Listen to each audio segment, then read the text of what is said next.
বাংলাদেশ থেকে পাচার হওয়া টাকা দিয়ে দেশকে অস্থিতিশীল করার চেষ্টা করা হচ্ছে বলে ইউরোপীয় ইউনিয়নের রাষ্ট্রদূতদেরকে বলেছেন প্রধান উপদেষ্টা ডক্টর মোহাম্মদ ইউনূস। ক্ষমতাচ্যুত প্রধানমন্ত্রী শেখ হাসিনা ও তার সহযোগীরা এই চেষ্টা চালাচ্ছেন বলেও অভিযোগ তার। সোমবার দুপুরে রাজধানী তেজুকে প্রধান উপদেষ্টার কার্যালয়ে ইউরোপীয় ইউনিয়নের ১৯ সদস্যের প্রতিনিধি দলটি সাক্ষাৎ করতে গেলে তিনি একথা বলেন।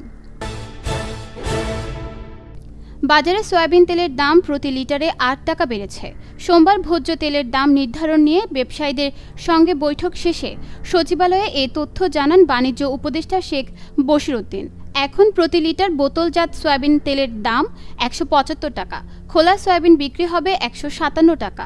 আগে বোতলজাত তেল ১৬৭ টাকা ও খোলা তেল ১৪৯ টাকা ছিল। ভারতের পররাষ্ট্র সচিব বিক্রম মিশ্রি বলেছেন, সংকট কাটিয়ে সম্পর্ক এগিয়ে নিতে ইতিবাচক দুদেশ। ভারত অর্থনৈতিক, সামাজিক ও রাজনৈতিক সম্পর্ক আরও জোরদার করতে চায়। সোমবার পররাষ্ট্র সচিবের সঙ্গে বৈঠক শেষে গণমাধ্যম কর্মীদের সঙ্গে আলাপকালে ভারতের পররাষ্ট্র সচিব এমন কথা বলেন। তিনি বলেন, আমরা বাংলাদেশের মানুষের সঙ্গে সম্পর্ক বাড়াতে চাই। অর্থনৈতিক, সামাজিক ও রাজনৈতিক ক্ষেত্রে সহযোগিতা আরও জোরদারে ভারত আগ্রহী।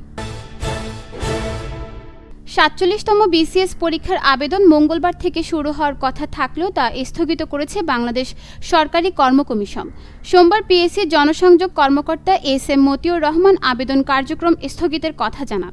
পিএসসি সূত্রে জানা যায়, বিসিএস সহ সরকারি চাকরিতে আবেদন ফি ২০০ টাকা করা হয়েছে। তবে এ সংক্রান্ত কোনো প্রজ্ঞাপন এখনও জারি হয়নি। এজন্য ৪৭তম বিসিএস এর আবেদন স্থগিত করা হয়েছে।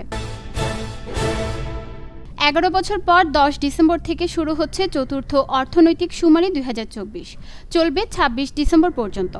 ১,৪০,০০০ ট্যাব নিয়ে এই কাজে অংশ নেবে ৯৫,০০০ গণনাকারী, যারা দেশের ১,২২,০০,০০০ ছোট বড় প্রতিষ্ঠানের সার্বিক আর্থিক তথ্য ৭০টি প্রশ্নের মাধ্যমে জরিপ করবেন। এই কাজে পুরো দেশকে ২,৬০০ জনে ভাগ করেছে পরিসংখ্যান ব্যুরো।